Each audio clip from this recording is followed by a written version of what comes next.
all the projects, the benefits. How do you lead the world without having the best infrastructure in the world? How do you lead the world without having the best healthcare in the world? How do you lead the world without having the best education system in the world? How do you lead the world when you don't have that done?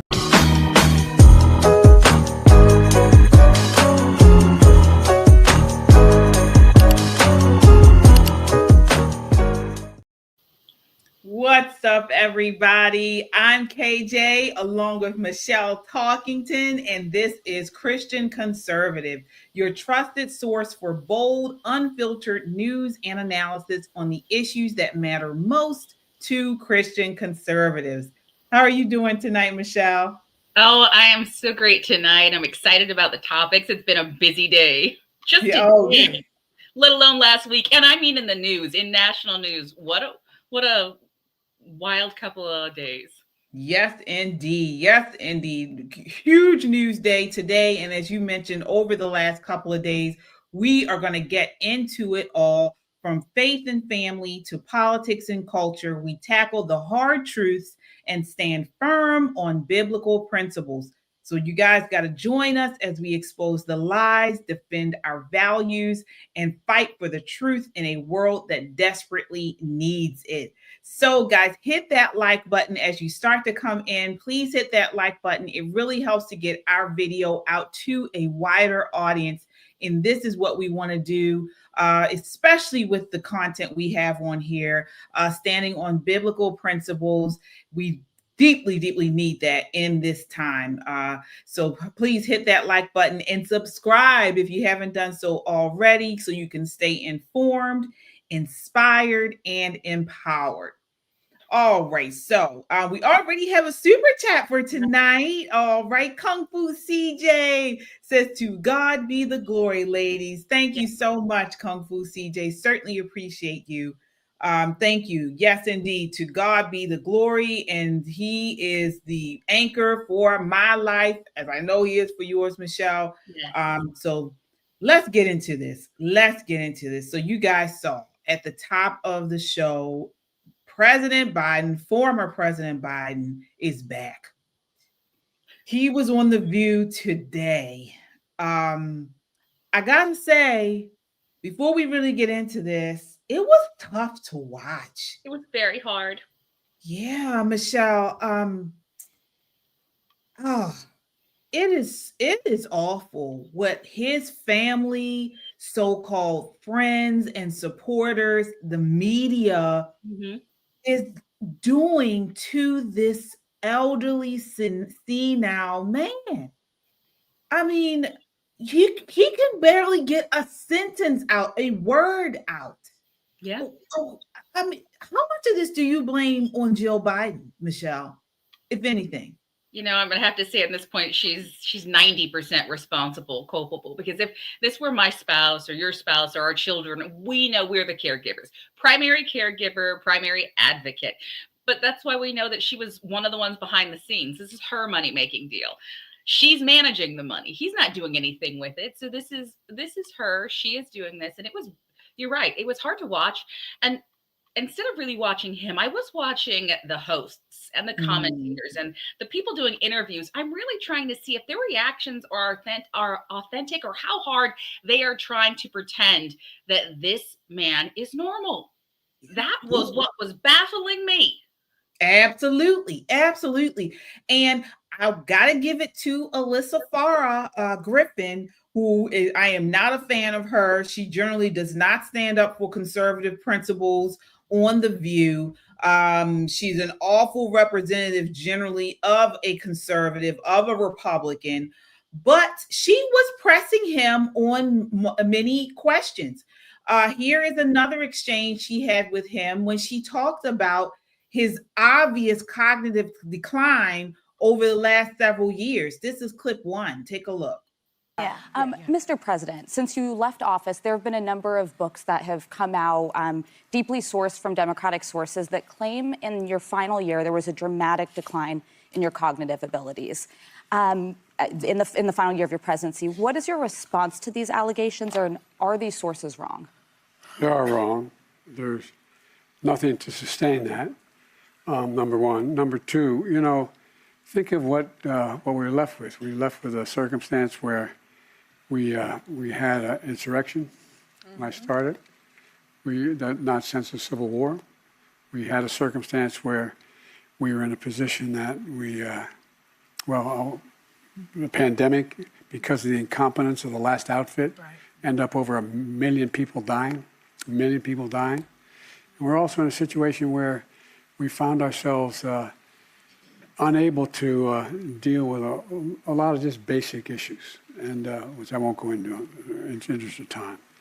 And so we went to work, and we got it done. And one of the things and Alyssa, one of the things I think is that the people who wrote those books were not in the White House with us, and they didn't see how hard Joe worked every single day. I mean, he'd get up, he'd put in a full day, and then at night I'd be in bed, reading my book, and he was still on the phone, reading his briefings, working with staff. I mean, it was nonstop. It's the White House, being president is not like a job. It's a lifestyle. It's a life that you live. You live it 24 hours a day. That phone can ring at 11 o'clock at night or 2 in the morning. It's constant. You never leave it. And Joe worked really hard. I think he was a great president. And if you look at things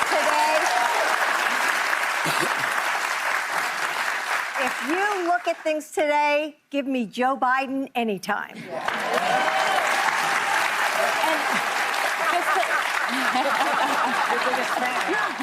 That's worth the invitation to come to the show. Wow. So he couldn't even answer the question, okay? No. We don't have to be in the White House to see how he performs in front of cameras, in press conferences, abroad. The man cannot even hold an interview on The View. His wife has to answer for him. This is awful. This is awful. Yeah, It's pretty sad when basic things you're getting praised for, and that's what we saw her do, and we see that with other, long-term career politicians. They do so good. They wake up. They do their job.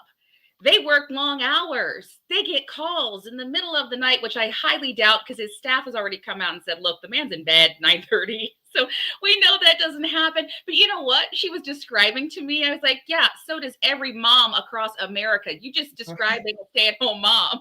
We work 24 hours. We're always on call, and we don't even get sleep. I haven't slept in 26 years, however old my oldest daughter is now. So we have to stop praising mediocrity and stop saying that by doing your job, you're doing something exceptional. He won. It's debatable, but he's the president.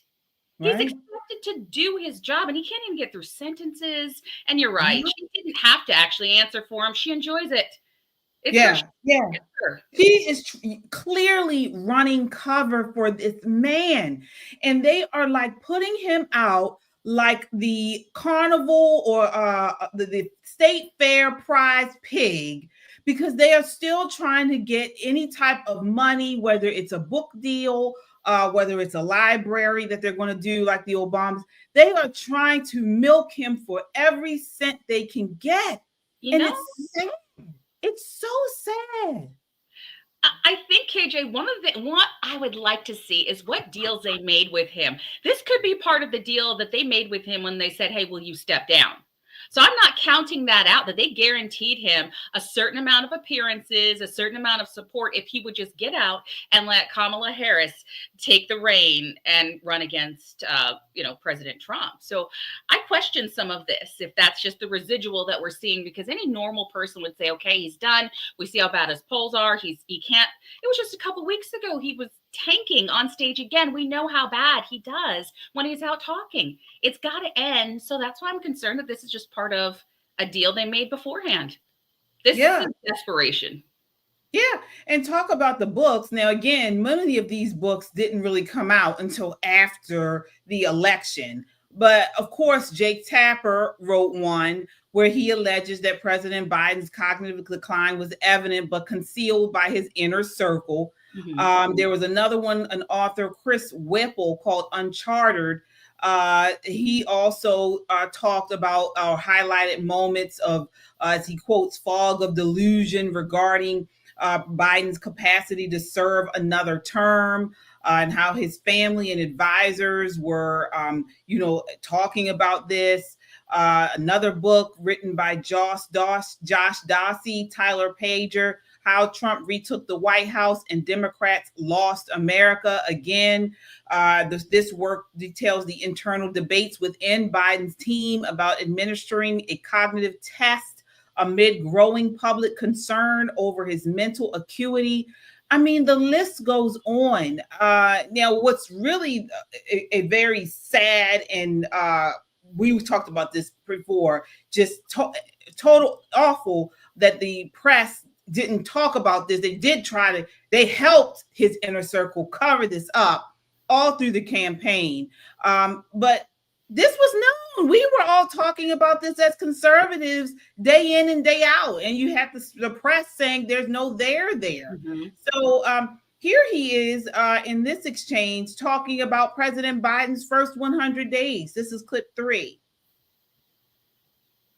You had previously said that you thought that you would have won. Since then, Donald Trump won all the battleground states and made inroads with almost every major demographic, from working class voters to Hispanic men to black men. Knowing what you know now, do you think you would have beat him?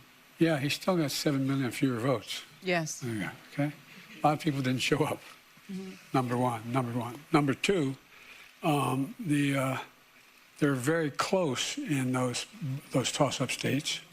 It was it wasn't a slam dunk, and look, every time I've been on the show, which I've been fortunate to be on more than once. Thanks for having me. Is that we talk? You guys don't focus on as much, and I think it's good on polling numbers. But let me put it this way: he's had the worst 100 days any president's ever had. Yeah, that's a fact. Yeah.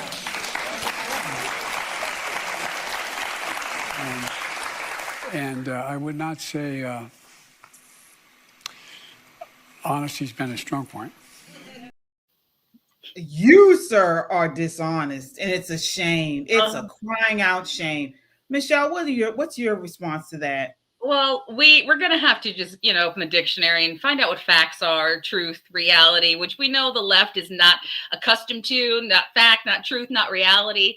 And I'm not sure who's judging the first 100 days of President Trump, but I know in my opinion, from what I voted for him for, he's done exactly what I've asked.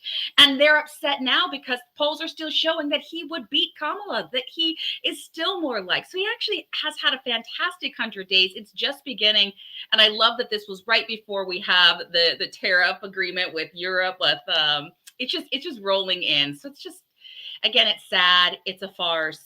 The entire thing is fully staged, down to the applause and the laughter, and it's painful. And again, I'm going back and watching the host. Even they, and I don't support them in any capacity, but even they look like they're saying, "Oh, yeah, we're going to smile through this. This is not real." It was cringy. It was cringy. It was like, how you watch something, you're like, "Oh, I can't watch this. It's too embarrassing." Like, what's it when you feel embarrassment for someone? This is what I felt like watching that. And shame on those women. Shame on them, for everyone that covered up for this, that pushed this man along, not only because it's elder abuse, but also because our country bear the price for this. Afghanistan pullout, the border. I mean, the list goes on, and he keeps pushing about his vote tally. So we know that something happened. Something was wrong in 2020. We know this because he got 80 million votes. He got more votes than Barack Obama. No way. Oh, that's not true. That's not right. More people voted for him than Barack Obama. So him saying that I still got more votes. because it was rigged. It was rigged. And anybody who looks at the vote totals now see that. They see that it was done this way. So this is why I really hope President Trump's administration, before they leave, they secure our voter registration, where we stop all this mail-in, we stop all this, clean the voter rolls. I really support the Safe Voter Act or Smart Voter Act that they're pushing, and I hope it passes. I really do. Yeah, voter ID, we need it, and we need it especially because we know that under these policies, we discussed it. I think our last time, KJ, how if you are a non-citizen, you can get a driver's license in certain states, and it's not a problem at all. So then you go ahead and you use that driver's license and other IDs, and you get to vote. Non-citizens voting. So at the basic level, that act is just cleaning up and saying, I don't care if you have a license. If you're not a citizen, you don't vote in our elections. And for goodness sake, we should be cleaning up the voter rolls. I know we have that issue here in Maryland, and we had a lawsuit and we won the lawsuit. So they're having to open up the books, and we're finding that are so many people that are deceased or have moved out of the state allowed to vote. And somehow they're getting mail-in votes sent to their homes. Right. It's a scam. There's voter fraud was rampant. That's why they're afraid of this administration. Yeah, we saw it. We know it. So we will continue to call it out right here, folks. If you're coming in, hit that like button. We see you guys in the chat. Thank you all so much. Coaster, you are doing a great job. Allie, the S-Files. Thank you guys so much. These are our moderators in the chat. You guys are awesome. This is a fairly new channel. So we're really trying to build this up and get up the subscribers and get up the likes. So please, folks, help us push this video out as broadly as possible. And I think we had another super chat here. I think we had another one from Kung Fu CJ. Folks, thank you so much. Or did we? Okay. All right. So moving right along, breaking news out today. We have a new pope. So this is a new pope. He is Pope Leo XIV. He was born as Robert Francis Prevost. Take a look here. This is clip 12.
Wow. So for the first time in history, the Vatican has selected an American to sit on the throne of St. Peter. Now, while the media is celebrating, much of the media is celebrating, faithful Christians are asking, what kind of pope will he be? So let's talk about it. We have some information. So again, he's American. He was actually one of the picks for the Pope. He was one of the main picks by the recent Pope. So he was born in Chicago on September 14th, 1955. His father was a U.S. Navy veteran who fought in World War II. His mother was a librarian. So he completed his secondary studies at the Minor Seminary of the Order of St. Augustine before earning his Bachelor of Science in Mathematics at Villanova University. He spent much of his career in Peru, serving as a missionary and seminary teacher. again, he was appointed by Pope Francis in 2023 to recommend bishop nominations worldwide. And it has been said that Pope Francis was a big proponent of his, wanted him to be the next pope. So what are you thinking? What are your thoughts on this, Michelle? Well, I mean, for many Americans, it's going to be a sense of, I don't want to say pride, because we know what that comes before the fall, but patriotism. So that is exciting that they changed. I do have concerns. It's in God's hands. It is brand new. It is breaking news. It is today. I am concerned because we saw where the Catholic Church was going under the previous Pope, Pope Francis, and the fact that Pope Francis put so much emphasis or faith or believed in him makes me concerned that he'll carry on that tradition in being a little more liberal. But I hope and pray again. I'm praying that he comes back to traditional values. I hope that he reiterates the importance of family and traditional family structure and brings it just back to the basics. And I'm okay with him being open to working with other nations. And I think in that regard, they made a good choice, somebody who can have dialogue with a lot of different groups.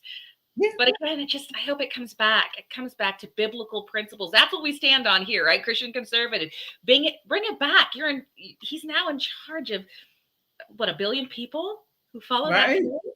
Wow. Yeah, I mean, he was a registered Republican, and he also led a pro-life center, I believe in Illinois. I believe it was in Illinois. He also opposes the promotion of gender ideology, and he's quoted as saying, because it is confusing, because it seeks to create genders that don't exist. Okay. He has previously called out Western news media for fostering sympathy for beliefs and practices that are at odds with the gospel. He's quoted as saying that. He also is specifically called out the homosexual lifestyle and alternative families comprised of same-sex partners and their adopted children. So, he has, there has been some news reporting that he was for open borders. So, I don't know much about that. But I guess all we can do is wait and see, really. All we can do is wait and see. He speaks multiple languages, including English, Spanish, Italian, French, and Portuguese. All right. So there's still a lot to be seen, out of this. Like you said, we all must pray, continue to pray for him, because no matter how he comes in, we know that this is a spiritual warfare, and there will be evil and all kinds of things coming at him from all directions, trying to pull him down a progressive way, trying to get him to do things that are not of God. So we, as Bible-believing Christians, must pray for him. Pray that he is led by God, that God binds the enemy and spirit and evil on every side of him, because we know that they are coming. This is what we must do as Bible-believing Christians. And that's all we can do, really. Now, again, we're not Catholic, we're evangelicals, but still we pray for him and his soul. Now, KJ, there was a commentator that I heard today, I want to share with our chatters what he said I think was important. And just his background, he may have been born here. He really is not here all of the time. He's in South America. That's where he spends the majority of his time. So it's not like picking up somebody who's in DC and then dropping them over and he's the new pope. So keep in mind where he was, and the work that he did and the missionary work that he did was important. And he was quiet from what the people around him have said, that he's a thoughtful man. But most important thing I heard was, whoever he was before is not necessarily going to be the pope that he is. Because when you get in that position and now you have all of the leadership behind you and talking to you and all of the others influencing you, he may change his mind. It could be very well for the better on some of his positions. So who he was and his background is most likely gonna change or shift to match this new position. And that is exactly why we need to pray right now, even harder, for this man who is now the Pope. that those influences around him, those, you know, those demonic voices, or stay away. We have to pray for him so that he brings things back to traditional values. Absolutely, Christian values. Yes, you are right. You are right. We have a super chatter here, Kung Fu CJ. He has a position here. So let's see here. He says he is woker than Francis. Wow. So time will tell. Certainly time will tell, folks. But we are at a crossroads here. And I think it is important that he is American, because America was built on the Bible. And honestly, that's why we're still standing the way we are. So, you know, what if I told you the reason America has lasted longer than any other self-governing nation in history has nothing to do with the Constitution or our military might? The truth is, our endurance as a free people exists because America was birthed from the church. While modern democracies like Australia and the UK, they all had different elections, you know, over the last couple of weeks, and they didn't go. We have not had a MAGA movement in those areas. We have not had a Australia first or UK first. They're actually going the opposite, but they claim to be sacred democracies. They've all been exiled. They've all exiled God out of public life. Meanwhile, even in our most diminished state, the American church still packs more power than theirs ever had. And it's due to our historical foundation in the church. What are your thoughts on that, Michelle? I mean, I agree. And people, I guess most recently, a lot of woke ideology tries to argue that the founding fathers, they weren't really Christian.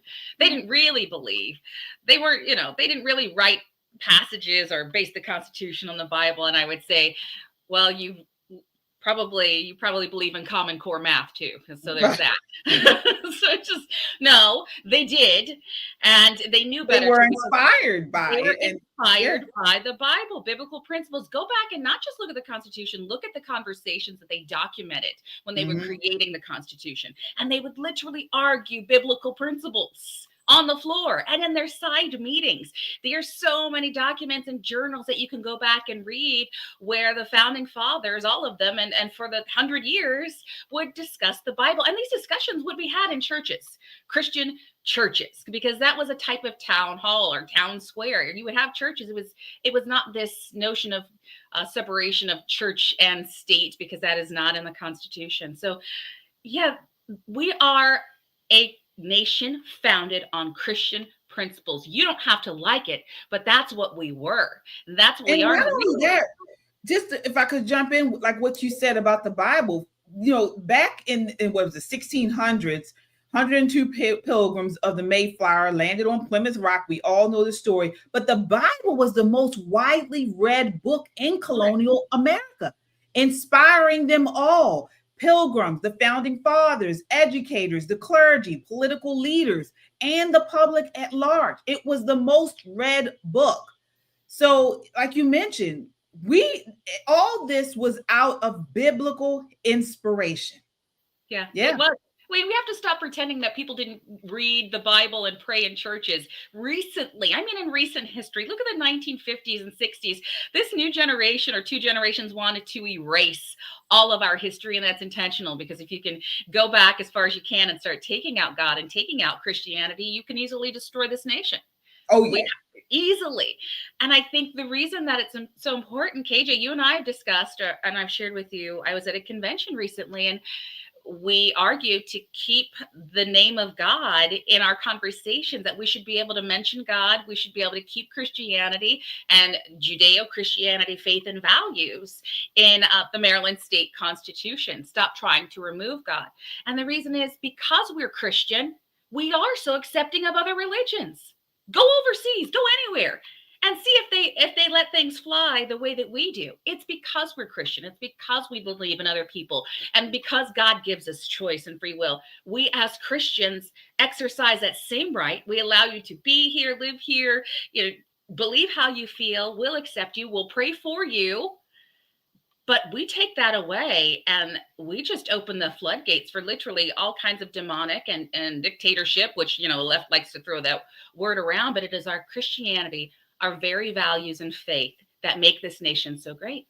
Absolutely. I totally agree. And as you mentioned, you know, when we compare ourselves to other countries, it is Christianity that makes us stick out. In the UK, for example, you know, it has an unwritten constitution based on common law and tradition, not a fixed document. Mm-hmm. And while democracy today, while it's a democracy today, the UK never fully severed church and state, nor empowered the people as sovereign under God like we did. Same with Australia. Today, Australia is largely secular with a weak church influence. Yep. So so-called democracy exists, but liberty is granted by government, not anchored in divine authority like it is in the United States. So our founding fathers embedded biblical principles into the Constitution because they said that liberty is not able to be liberty if we don't have a moral populace, a moral people. So Yeah. you know, it's all throughout it. And it's my contention that many of these countries, like the UK, like Australia, and other secular places, are under a Romans 1 judgment. So basically, it's being carried out because they have taken God out of everything. The culture lacks the collective moral will to resist the spirit of the age. And this is reflective in their voting patterns, no matter how bad things get. So this is why this MAGA movement is so important here in the United States, because guess what? MAGA started in the church. So let me tell you something. When you guys know, I was, Democrat for many years. I didn't, I didn't become a Republican or a so-called conservative until 2020, like 2016. Wow. And I went to my first rally, my first MAGA rally, and I was blown away because I was always a Christian, but I had never seen people praying at a political event. And so when I went to my first MAGA rally and I'm meeting all these people, and I'm like, and they're all Christians, they're all shouting the name of Jesus and God, and people were gathering in prayer circles and stuff at a political event. This was unheard of at a Democrat thing. You start praying, and like, oh no, don't do that, don't do that. But this thing, everybody was shouting God and shouting their beliefs, Yeah. And so again, this is what MAGA has always been about, or at least how it started.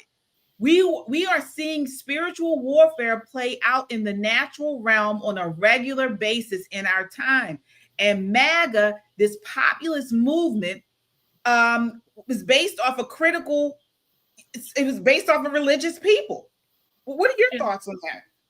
Well, I think there's an authority. There's an authority when that's what I love about this nation being founded, the nation that as we know, we're not talking about the Americas, we're not going into that debate, but when God allowed the United States to be founded and he gave them the inspiration and the Constitution was created, it instantly created, and again, in God we trust, a foundation and an authority. God is the authority over us. So we have a moral compass built in to this nation, as long as we keep fighting for that and continue to really just say out loud that we're a Christian nation and do it boldly. And you're right.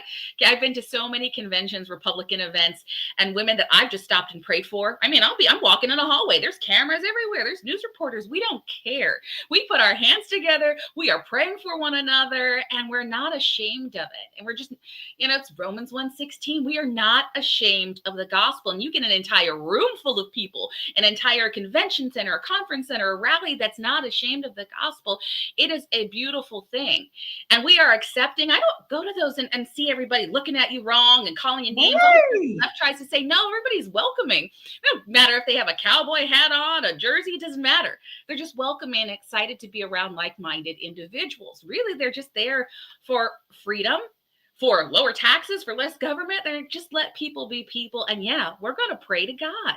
And Right. we don't want, again, KJ, you and I know once we lose that, it is the fall of the United States. Once we lose that, we are done for as a nation. So I'm really continuing to pray for this revival before we know the end times are close. And so if not here, and of course, that's a whole nother discussion, but we have to keep praying for revival. And the Catholic Church is seeing a revival. They are seeing people come to them right now in record numbers, especially youth. And that's really interesting. So for those of you following biblical prophecy and paying attention, look at the numbers and the growth right now in this time. Yeah, I agree with you, Michelle.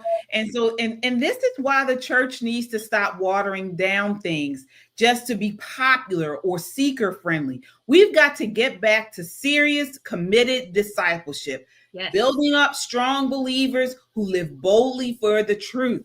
The kingdom of God starts with a few burning embers, faithful and fiery, that eventually ignite a wildfire of truth. So we got to all come together. You know, this is why we're building a community here on Christian Conservative. You know, we got to all come together and stick together and spread God's truth, spread the truth to the masses. Because as I was trying to say earlier, liberty without the gospel is just a countdown to tyranny. This is what the founders knew as well. You know, if we're not a moral society, liberty cannot spread. It cannot flourish. So America stands because the church stood first. And if we want to keep standing, the church must rise again. So as we started out this segment, pray for this Pope. Speak boldly and never forget our freedom is only as strong as our faith. All right. Okay. Did you see that, Giovanni? Hey, Giovanni, but he said, it's interesting that freedom of religion was really a debate of which form of Christianity was right. That's how ingrained Christianity was in America's founding, 100%. And that's the freedom to not have someone tell you what form of Christianity you had to be, but we all believed in God, and Christianity was the leading religion. And it absolutely is. But let's get back to our original love. We have to stop forgetting who our first love is, and that's God. And we are forgetting it. Even in the church, we have forgotten our first love. Yeah. And even when you look at, there were so many biblically named towns, cities, mountains, deserts, rivers, national parks, forests throughout the United States, for a total of 18 Jerusalems, 30 Salems, which was the original name of Jerusalem, 83 Shilohs, where the first tabernacle stood, 34 Bethels, 27 Hebrons, 26 Goshens, 19 Jerichos. I mean, the list goes on. Yeah. It's in the roots in everything we do here in the United States. So while these people try to deny our biblical roots, you can't deny this. It's all there. You know, again, you can't deny it. This was before both the 1776 U.S. Declaration of Independence and the 1948 reestablishment of the Jewish state. The Bible was the most widely read book in colonial America, as I mentioned before. So this stuff is here, and we got to start shouting it out more because the left and mainstream media try to make it seem like it wasn't so. And it is. It is. So. They thought we were written in pencil. It's not pencil. They try to take their eraser to every form of history that we have.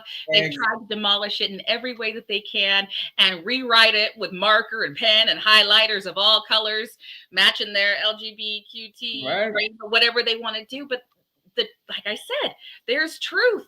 The reality. We are spreading and reminding people of the reality, not what you want to make up. So keep saying it, keep fighting for it, and keep teaching your children. You know me and all my bajillion children, well, 6 kids in my school community. But it's up to us. We see the schools failing. It's up to us to teach that generation.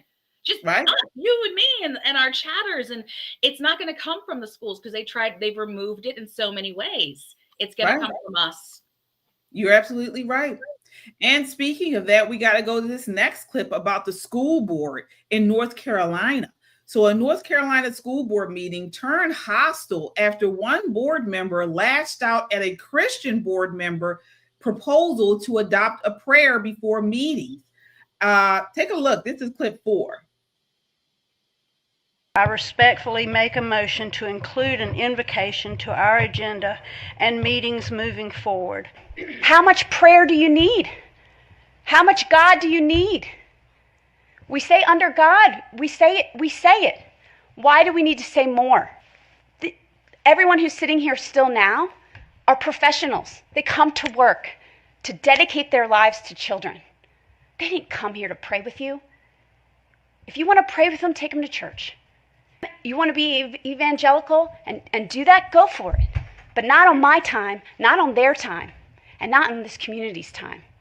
We're not in this business. This is not the time or the place. I don't know why you need prayer to take this job seriously. If that's your argument, that we won't be solemn enough, we won't take this seriously. What have you been doing for the last 6 months? Huh? Why do you need this? So how is this good for kids? How is this good for our school district? How is this being a good steward of taxpayer dollars? Okay. It's not. Okay. All right. So all those in favor of the motion, raise your hand, say aye. Aye. Anybody opposed, raise your hand, say no. No. Okay. Lori, did you get that? Wow. That was a demon all over it. I mean, she was so irritated by a prayer. And guess what? The person, when they didn't show this in the clip, but they were saying that Freeman is the person who was defending the idea of adding the prayer, said that the prayer policy was open to all religions. So it would be adopted it was adopted, it would be available to prayers from all religions. So it wasn't just like they were trying to do Christian or, a certain denomination. What do you think of that, Michelle? I mean, that's just evil's going to do what evil does. Demons are going to do what they do. They're going to flee. They're going to scream. They're going to shout. They're going to manifest. That was a full-blown manifestation. The ungodly are going to be ungodly. It doesn't matter where they're at. She just happens to be strategically placed on that board. And I loved how they interrupted her. Like, okay, you know what? Let's vote. Because that's what they do to us all of the time. They're consistently cut off Christians, cut God out, and say move on. And I love her question that how much prayer do we need? How much God do you need? The answer is yes. The answer is all of it. The answer is more of it. That's what we need. That's what she needed. That's what she needs specifically. And there is a covering. We're asking for prayer, and we know that we cover our children, a covering or a blessing over a meeting, a blessing over church. We do that even when we're praying for our food. We're asking for a covering. It's not about taking up time. It's about making sure that our time is covered and protected, and that we're watched by God at all times and given guidance. Man, somebody needs to cast that out and keep it moving. Somebody needs to share that with her. Well, let's look at this. I mean, we've seen how prayer and faith has been systemically stripped from schools. And what has happened since? So we saw in past generations when discipline, morality, and respect were normal. Now we have declining academic scores. We have rising violence, gender confusion. So we have such moral decay, as we were just talking about, because we have removed morality and biblical principles and prayer from the public education system. It's been downhill ever since. So I never understand these people that do this, that are, well, I do understand it. It's a spiritual warfare, again, that we're dealing with. But it's just so nasty when people who want to offer prayer are coming from a place of niceness. They're not trying to be antagonistic. They're trying to come from a place of help. Yeah. At this point, we need to come from a place of authority. We need to reestablish ourselves as Christian and saying, this is who we are. This is what this nation was founded on, and we're going to pray. Yeah. And we saw what happens. We've seen people arrested for it. So be it. We're overturning that. We're going to keep doing it. It's going to be a call for boldness. And she thought she was doing something bold. She was not not bold in that. The rest who said, okay, fine, we're going to vote anyways. Thank the Lord for that, because they must have prayed over and over just to get that passed, because we see what's happening on the opposite side. It's time for us to stand up as Christians and saying, this is how we fight our battles. And it's so important to have Christians on school boards, in the education system. It is so important because guess what? The Constitution does not ban prayer in schools, only government mandated prayer.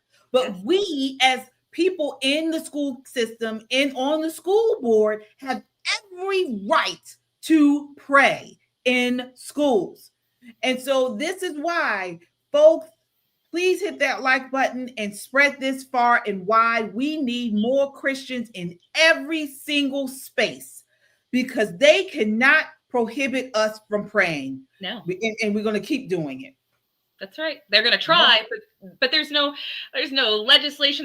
They make up the rules, and they've convinced you through media. They've convinced you that is the law, and it just isn't. Right. It's not. So speaking of these leftists and what they're doing, thank God President Trump is in office and his administration is there. They're uncovering so much that and the news media is not reporting on all of this stuff. So it turns out 7,000 politically connected NGOs are receiving 90% of all taxpayer money going to nonprofits. Take a look at this young lady talking about it in clip 6. So it turns out 7,000 politically connected NGOs are receiving 90% of all taxpayer money going to nonprofits. Roughly $300 billion in government money flows through nonprofits every year with zero transparency with regard to where that money goes. The American people deserve access to the books of any entity that takes government money, and all information about how that money is used and the communications around it need to be considered public record. That's our money, and these NGOs need to start answering to us. Yeah. Isn't that crazy? Wow. Having worked with nonprofits and looked at the grants and how grants are awarded, for me, there's no shock, there's no surprise. And once you get to certain levels and you know how to work the system, you know exactly when those grants are coming, you can apply for them, you know what they're going to. You can set up they set up their nonprofits with a lovely little name. And of course, you hire operatives. You hire people onto your board who can get that money that are, working for or with the DNC or any other political organization that they want to. It's crazy to think of how much of our money, and thank goodness again for this administration and for DOJ, best thing we have seen for a long time to just expose the truth that our money, and they talk about Democrats or far liberals talk about the working class. The working class has been robbed over and over by these political machines, and they don't want us to know about it. And they're sitting here arguing that we need to close the books. They don't want us to see that our money is really being stolen from within and wasted and thrown away and burned and laundered, really, for the most part, laundered. And that money has been winning elections. It has been used to prop up candidates that didn't do it for themselves, like the Kamala Harrises of the world. And it's time to take our money back. It's time to give this back to the people, we the people. Yeah. And late last week, President Trump ordered Attorney General Pam Bondi to investigate ACTBLUE's operation and its role in potentially facilitating foreign interference in U.S. elections. The presidential memorandum cites damning evidence gathered by congressional investigators, including reports that ACTBLUE accepted hundreds, if not thousands, of donations from foreign IP addresses using prepaid credit cards, an ideal tool for money laundering. So, folks, this runs really deep. Not just that, but recently, again, the Biden era, there was a Biden era official in charge of sending our tax dollars to Africa who refused to let Trump's government Doge into their facility. So apparently this person was soliciting illicit contracts, shady payments, offshore bank accounts, and a full-on standoff with U.S. Marshals. The name was Matthew Zahu. He was the CFO of the U.S. African Development Foundation, USADF. This is all part of that USAID. He refused to let Doge access agency records. He steered nearly $800,000 in no-bid contracts to his longtime friend's company, Ganium Ltd. in Kenya. There were secret payments found going from the company owner, Mania Gakor, to Zahu's personal bank account, over $10,000, timed to coincide with those contracts. I mean, the list goes on. So now the this is being investigated, thank God. But this is why it's so important that Doge was doing what they were doing, because they're cleaning house. Yeah, I told my kids today, we were discussing kind of some of our topics, but they kept listening to Doge. You know, I have a 19-year-old son and a 16-year-old son, 13-year-old son, the teenage boys in the middle. And we're just talking about money going overseas, and they were talking about for sex changes. Like, why is that going overseas? I said, boys, trust and believe that did not go to 3 people getting a sex change for 23 or 33. That went to somebody and their company that pocketed the money, wrote out a prescription to somebody, maybe did one transition or maybe 2, but the rest of that money is just being funneled. It's being washed. It's being laundered. It's a scam. It has been a scam for decades. And it's not even secret. It's just that everyone at large was not looking at it because for the most part, Americans didn't care. I'm going to be honest. How many of us participate in the elections? How many of us participate in local elections? How many actually read the news? How many even want to watch woke media, which is sometimes in places like Maryland, all you get if you turn on the local news. If you don't have cable, if you're not online, especially a lot of the elderly people in my community, they don't go on Facebook and they don't even open up a computer. It's just the TV. That's all you have are the lies. So you don't know, you don't care, you don't research. That's the beauty of Doge. They're not waiting for us to research. They're just opening the books, showing us. And now they have a platform because of President Donald Trump to say this is what they've been doing. And the government has been doing it for decades. And that's both sides, Republican, Democrat, it doesn't matter. Right. This has been happening and we didn't know. And so we didn't even know how to fight back to say, no, you can't take our money anymore.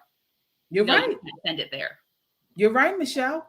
And speaking of cracking down, that's exactly what Pam Bondi and Kash Patel are doing. Yes. Folks, they just led a huge crackdown on sex predators. According to the New York Post, more than 200 alleged child sex predators have been arrested in the past week under a new joint operation. Attorney General Pam Bondi and FBI Director Kash Patel announced. The 205 arrests made as part of Operation Restore Justice saw 115 children rescued across the U.S. as part of the historic and unprecedented Joint Justice Department and FBI operation. Some of the suspects charged include an illegal immigrant from Mexico, a Minnesota state trooper, and a DC police officer, according to Patel. These depraved human beings, if convicted, will face the maximum penalty in prison, some life, Pam Bondi said at a press briefing. We will find you, we will arrest you, and we will charge you. If you are online targeting a child, you will not escape us. The FBI and the Department of Justice will come after you and we will prosecute you, she says. This is major. But my question to you, Michelle, is where's the media surrounding this? It's supposed to be something that everyone can celebrate, regardless of party lines. Children were saved, human traffickers were stopped, child predators were stopped. We don't see any of this in the news, really. Yeah, because they're part of the cover-up. You can't have the media. You can't have the CEOs, the heads of these media corporations, some of the largest ones, the CNNs of the world, whose people are on the Epstein list. They're not going to be reporting on this. Come on now. They're not going to be highlighting the negative. They're not going to, and they're definitely not going to highlight anything that makes this administration look good. They need the administration to fail. They want it desperately. So they don't care about people. They don't care about the victims. They don't care about the children, not the ones that were missing under the Biden administration, which they knew were missing. We know that there are top officials. We know that at some point there will probably be congressmen and women and others that are going to be exposed. We know here in Maryland, one of those that was exposed in this was a high ranking, I don't remember if he was a mayor or councilman in College Park, with child pornography. I mean, these are high. You can't get this type of stuff done without having people of authority helping. So these predators look like anyone and everyone, and they have big money. There's a reason there's a cover up, and there's multiple reasons for it. And one of the biggest is this is just demonic. It's evil. And if the networks are being run by evil people, they only want bad stories. They only want something that promotes themselves and not the good of the people and not the glory of God and not something that's going to uncover something that is unrighteous, unholy, demonic, like child trafficking, like child pornography, this is basic, and they can't even get behind them. That's why we can't trust them anymore. It's a full-blown cover-up. Laura, you're right. It's got to end. But that's why Christian conservative is. And as you mentioned, it was right here in Baltimore too. They were part of this sting operation led by the DOJ and the FBI. Take a look. This is clip 8. In my over 10 years of working crimes against children, this is the first time a nationwide operation like this has been solely focused on child sex offenders. And we had such an amazing result. FBI Baltimore Supervisory Special Agent Leslie Adamczyk sitting down with Fox 45 discussing the results of Operation Restore Justice, the DOJ's unprecedented cross-country crackdown against child sex offenders. In a coordinated effort by all 55 FBI field offices during the last week of Child Abuse Prevention Month, more than 200 alleged predators arrested and 115 children rescued in just 5 days. If you harm our children, you will be given no sanctuary. If you are online targeting a child, you will not escape us. Baltimore's field office, which serves both Maryland and Delaware, responsible for 3 of the arrests. One of them, a former mayor of the town of University Park in Prince George's County, Joel Bierman, accused of producing, possessing, and distributing child sex abuse material. The alleged offenses spanning more than a decade and overlapping some of his time in office. These offenders, they're everyone. Adamczyk saying the arrest should serve as a warning to predators. No one is above the law. And to parents. Police officers, teachers, lawyers, doctors.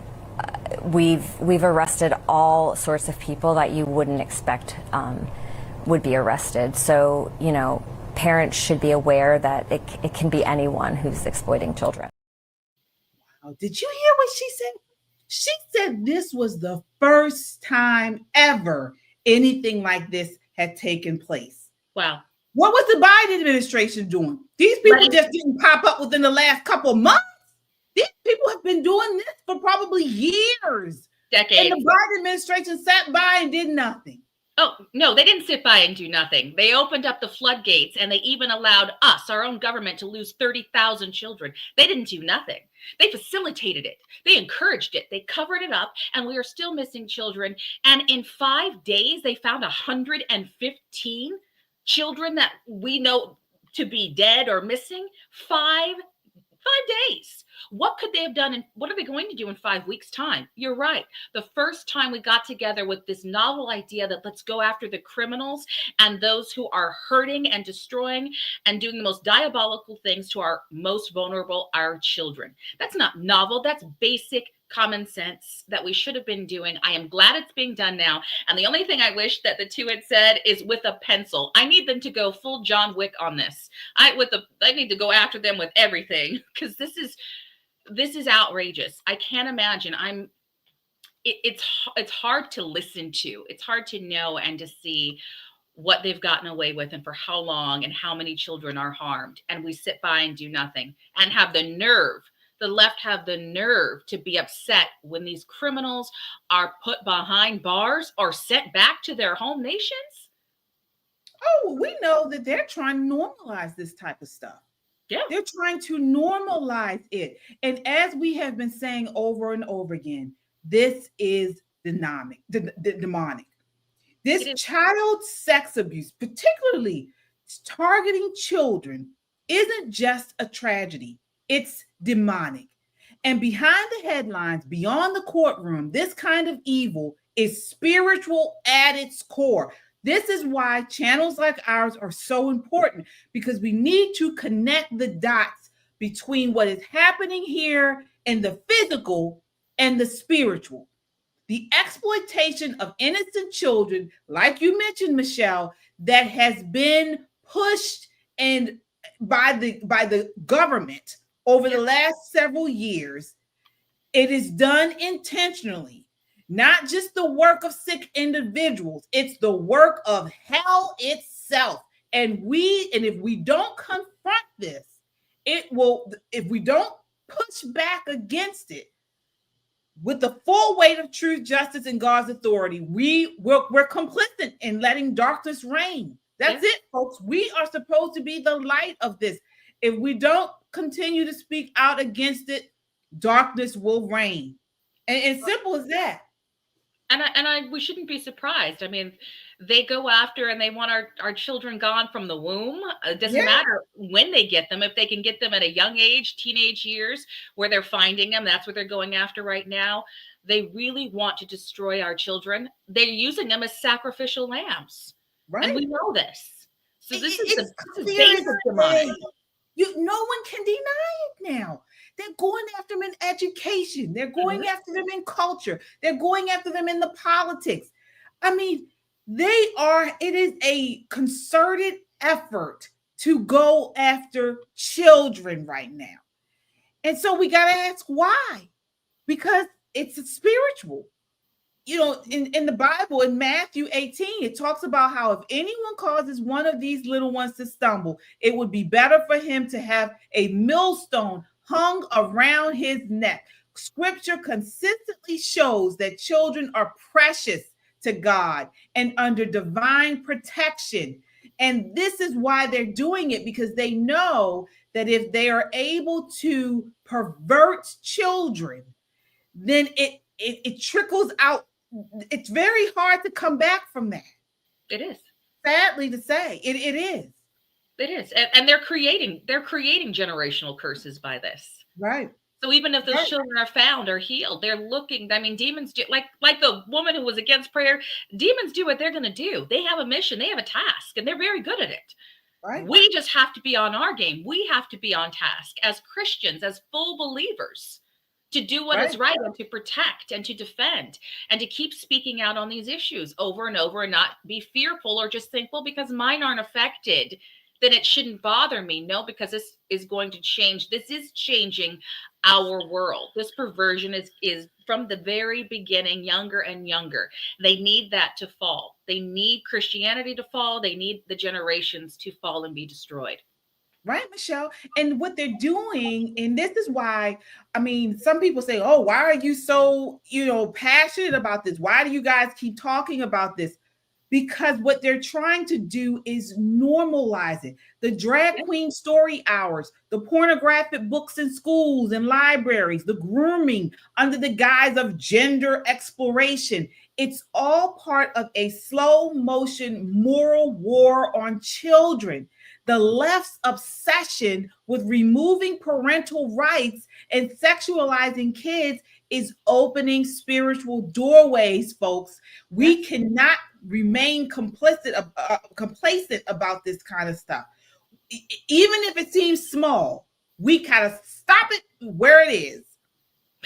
And I'm very passionate about this. This is something that is probably the number one reason. I mean, I was already voting for Trump, but this was one of the number one reasons This, and of course, illegal immigration. This idea to stop this right now. This debauchery and perversion of children. This is why this is one of the main votes I voted for. When people say, why do we bring that up? Well, when they stop doing it, I won't have anything to talk about and I'll move on to something else. Right. When they stop hurting kids, when they stop trafficking them, when they stop perverting them and really adding on with confusion, with gender confusion and everything else that's happening, well, then I'll stop. But until it stops, until it is done, then we have work to do. That's why we're on. That's why we bring up so many topics. Mm-hmm. This is just one that I'm never going to let go. Again, I've got my own. Even if you don't have children, you should be concerned. But look at any of my kids, any 6 of them. Like, I go through and I'm like, how could someone do this at this age? How could someone do that? I don't live in fear, but I protect. And I'm always thinking about who's protecting those other kids. I see kids walking on the streets playing, they're little and nobody's looking out for them. I'm thinking, where is their protection? Where is their covering? And we have to fill in those gaps. We are the arms, we are the hands, we are the feet. We are the ones here on this earth to do that. Yep, you're right. You're right, Michelle. We have to pray against demonic strongholds in our schools, entertainment, and politics. And like we do here, call out evil wherever it hides, even in high places. This is what we're doing here, folks. Please share this broadcast, send it in a DM to your friends, or post it on your timelines on social media. And if you haven't done so already, please subscribe. We got one more topic to cover tonight, and this one is just ridiculous. This New York City statue of a Black woman in Times Square. Oh my goodness. So actually, before we get to that, let's I do want to get to, I thought I had I want to show the clip of the lady talking about women. This is clip 10. Take a look at this woman, and she talks about women and roles of women. This is clip 10. There are no examples of harsh, godly women in the Bible. None. Even Jael, the woman who drove a tent peg through the enemy's head, didn't lead with violence.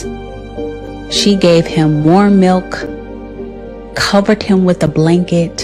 Her softness disarmed him. Her femininity is what drew him in first. For me, this is the blueprint. A meek and quiet spirit, which is in the sight of God a great price. Meek doesn't mean weak. It means strength under control. And quiet does not mean silent. It means peace and tranquility from within. And yes, to become this woman comes at a price.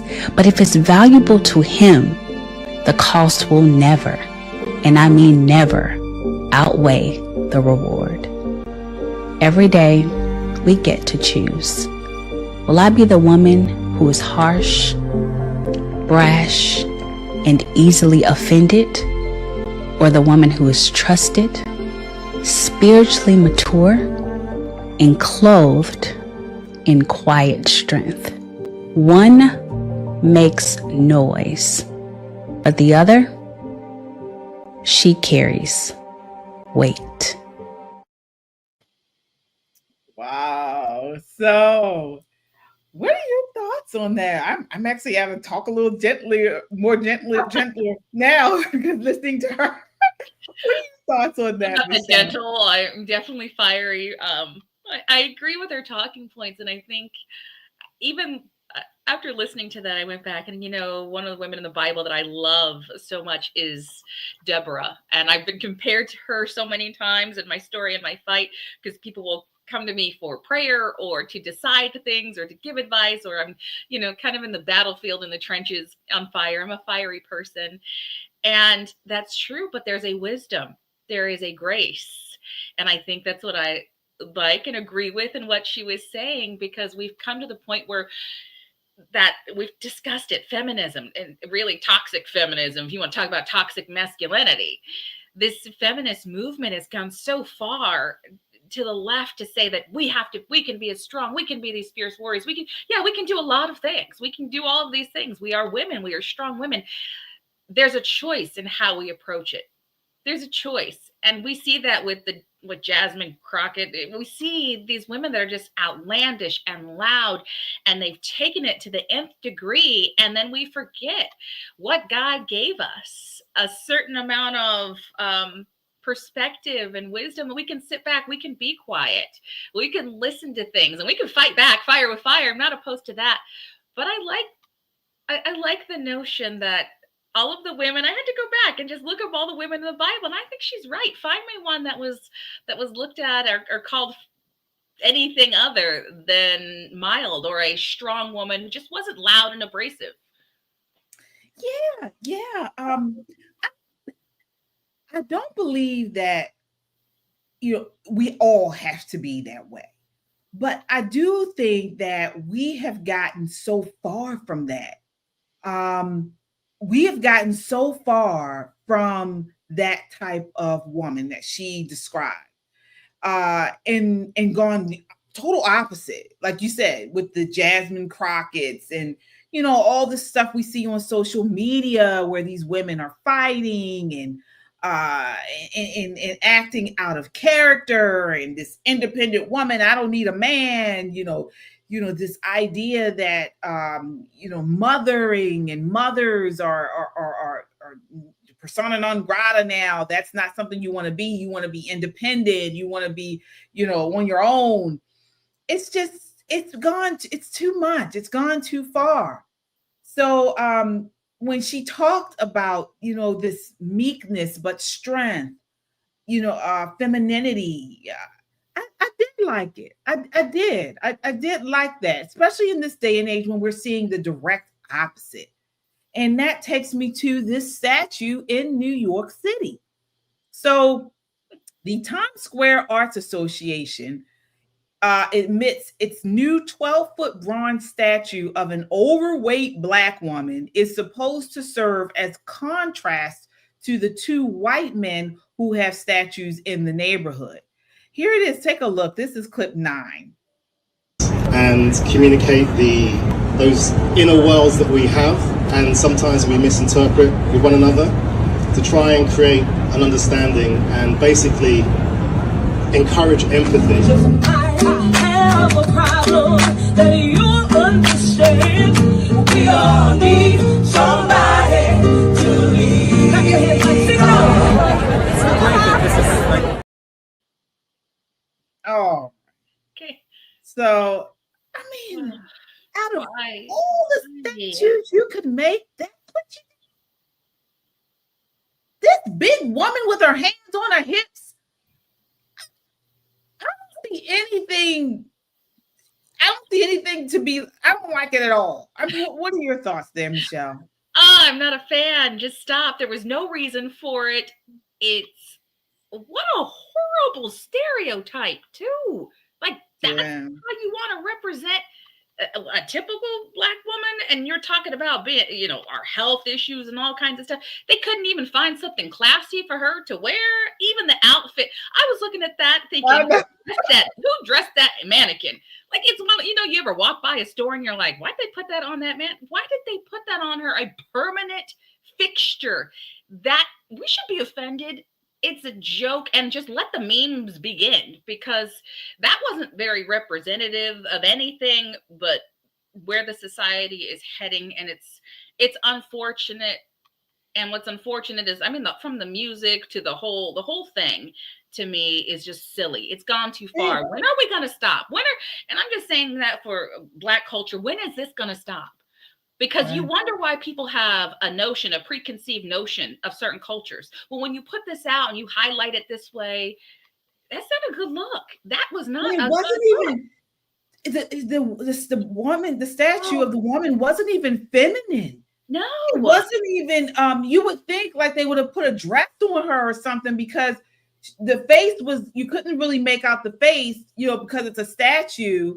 but you want it to be a woman. So you would think they would have made it a little more feminine by putting a dress on her to just say this is a woman. But oh man, it was bad. It was bad. It was bad. But my question is, are they trying to push that representation on Black women, on society, of what they think a Black woman should be? Or do they believe that is the current representation of a Black woman? Is it what they want it to be, or is that what it is? That's what my question is. I actually, it's a good question, and I don't care. They should have surveyed. This is nonsense. Take it down. The answer is no. Can we take a survey right now? Because this is going to be a laughing stock for years to come. And all it's going to do is have a bunch of people come in their high and mighty high horse of being sensitive to, how dare you not like that because you don't like Black people because you're racist. Like, it's just going to cause a commotion. For what reason? I mean, I'm sure the artist got paid well. He got his spotlight. But who does this help? To what means? To what end? I don't know how this helps. She could have been in a business suit. She could have been like representing an attorney where this is set. There is this, we've got to be more, we just got to be more careful. And I love sculptures. I love artwork in parks. Right. This was just in bad taste. And the full figure, I don't care if they're trying to say this is what we are, be happy in your body, because I'm a full figured woman. You guys see me like from here up. Trust me, after 6 children, I'm all full figured, but just, But it's not even about the full figureness. It's not, I mean, so much. It's not about that as much as it is. The woman wasn't even, there was nothing feminine about her. There was nothing, it was just this woman standing there with her hands on her hips, like with an attitude. Yeah, but you know, this is all part of Marxism. You know, again, and I always say you guys should take a look at the 45 goals of the Communist Party for America. For America, they put this in the record back in 1963, and one of the goals is to recreate art and the idea of beauty, and they want to now normalize just ugliness. And so this is all part of it. This is all part of communism and sort of Marxism and the leftist type of thinking, where they try to push this type of just vulgarity. And not to say that was vulgar, but it certainly was not feminine, and it was supposed to represent a woman. So it wasn't good. It upsets me. It's supposed to represent a Black woman. I mean, right, this is very clear and tasteless as far as I'm concerned, which is upsetting too, because the sculpture, the artwork itself is beautiful. Like the skill to make everything smooth. And I'm gonna laugh at one of our chatters who said, "Melt that crap down and make me some double struck panties, Angie." Yeah, I'm just thinking. No. Oh, melt that crap down and make me some double struck pennies. Right. And then do something that is more reflective. They could have made that into a group of women doing something productive. This was not productive. It was somebody's art, but I just think it's in poor taste and it's in poor timing. And I think we're coming to the point where we're going to see the end of people capitalizing off of race. Right now, race baiting is a thing. Right now, they're capitalizing off of this LBQ2, the alphabet thing, instead of just LB. They're capitalizing. They're trying to milk it for as much as they can right now, because this administration is going hard. This administration is saying enough. Christians are standing up and saying enough. Moms and dads are standing up and saying enough. And even as cheesy as that woman's video was that we just saw, and it was really over dramatic, but in the music and everything. But what she was saying is, let's just get back to being women, and it's okay to be feminine. Right. Like even that. Femininity is coming back. We're coming back. Yeah, they don't want that. They don't. No. And again, this is all part of the whole Marxist goal. Propaganda. Yeah, this androgyny, just mixing and blurring of the gender roles. So women aren't. So they want women to be less feminine, men to be more feminine. It's all part of it, and that statue is just par for the course. So, I'm glad people are speaking out against it. Us as two Black women of color, we're speaking out against it. We don't like it.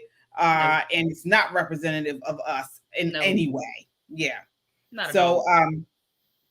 all right. So speaking of women, got to talk about this viral video of a recent case in Prospect Park, Pennsylvania, involving an unhinged woman in a road rage incident. So little is known about what led up to the incident. This occurred on April 29th. It's gotten millions of views. But a bystander filmed a woman stop in the middle of an intersection and get out of her car and do this. Take a look. This is clip 11. Viewer discretion advised, you guys.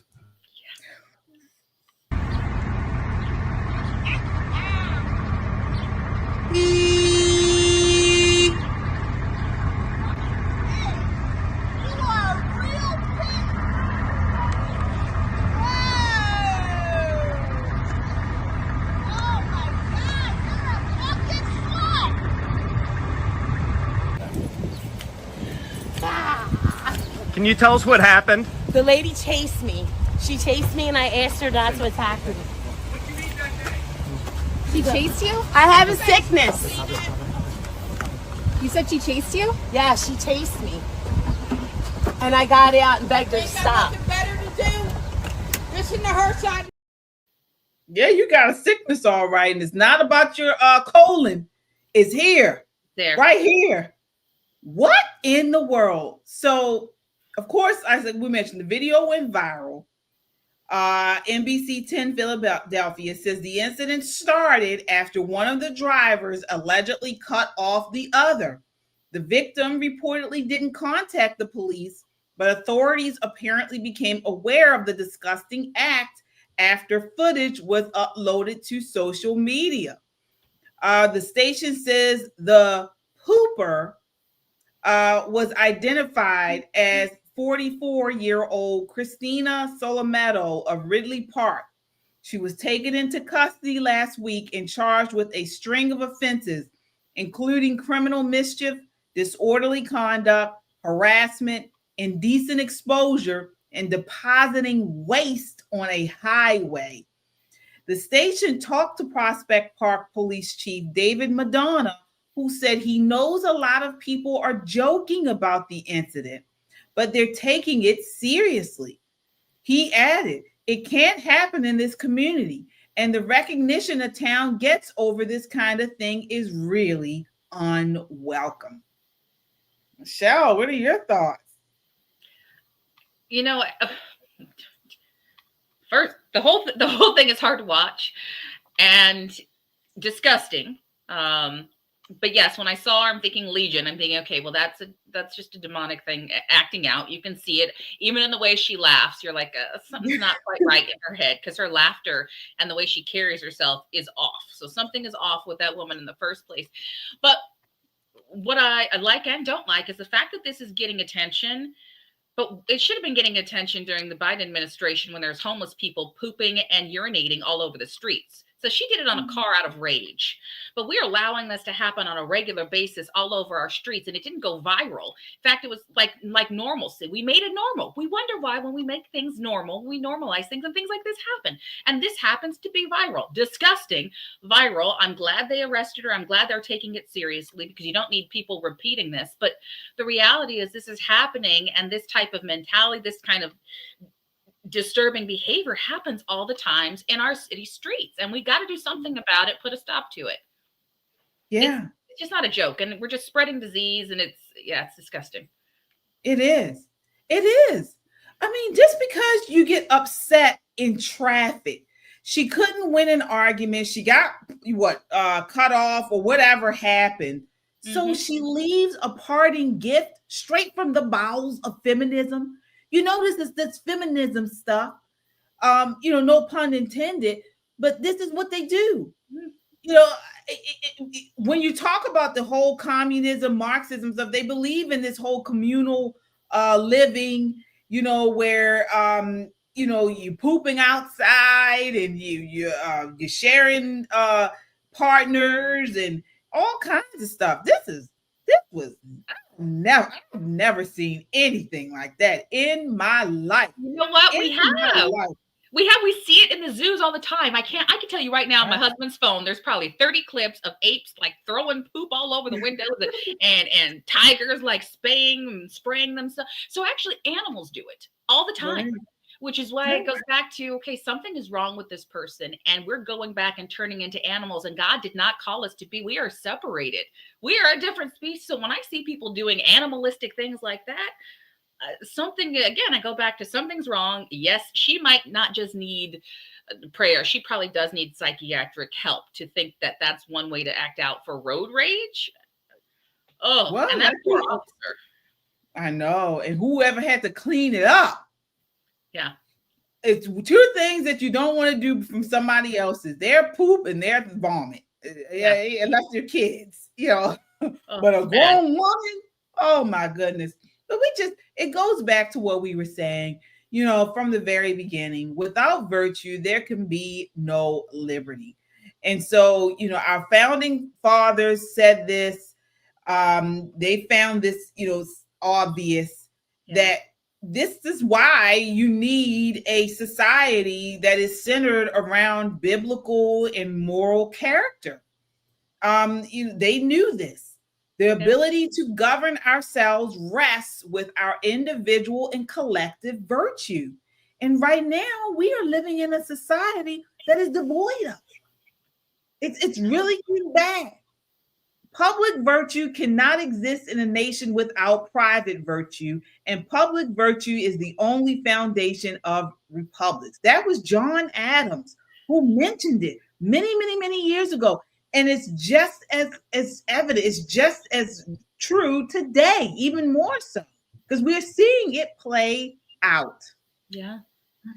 All right. So final words for us tonight, Michelle. I love, KJ, that you shared just words from founding fathers and people that have been hundreds of years ago. And it's just a reminder that we need to know our history. Right, you need to know the Bible. You need to read it. You need to have it in your hearts. You need to have it in your mind. You need to know that. And then you need to know our history. It's important because, again, if the devil can erase it, if he can allow organizations or groups to erase, to deny it, and you don't have it, you haven't studied it, we're in a lot of trouble. We cease to exist, and we need our liberties. That is why we are such a great nation. That's why Christianity has survived thus far, and really because nations like ours are making sure we're not destroyed at large, because Satan would like nothing more than to destroy us. And why? Because he knows what's coming, because he knows Christ will return, because he knows that we are out there saving people, bringing them to Christ. I love Christian Conservative, another podcast for that. Everyone out there, know your history, remember it, share it, be bold.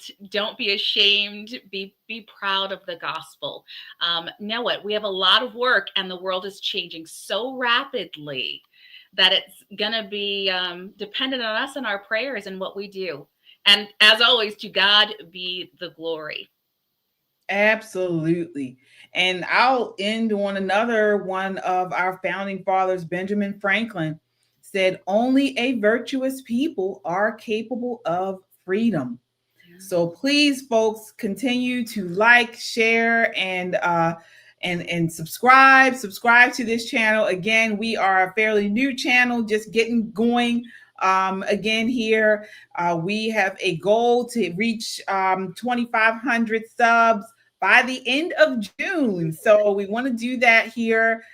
We can do it with all of your help. Thank you guys so much for being here tonight. Thanks for the chat. Thanks for the chat and the mods. You guys are awesome. We really appreciate you all. Until next time, as I always say, this channel is here keep you guys informed, inspired, and empowered. Wishing you warm days and starry nights. Good night.